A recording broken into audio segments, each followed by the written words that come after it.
నా చేతులలో ఉన్న చిన్న ప్రమిద, నా హృదయం అంతా భక్తి వెలుగుతో నిండింది. కార్తీక పౌర్ణమి రాత్రి ఇది, శివాలయం నిండింది దీపాల కాంతితో. గంటల శబ్దం గంగ జలల తాకిరిగా నా మనసు పారుతోంది గోవిందనామముగా.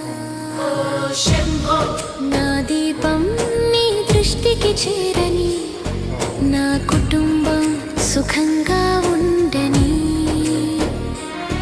ప్రతి కష్టము కరిగిపోవని.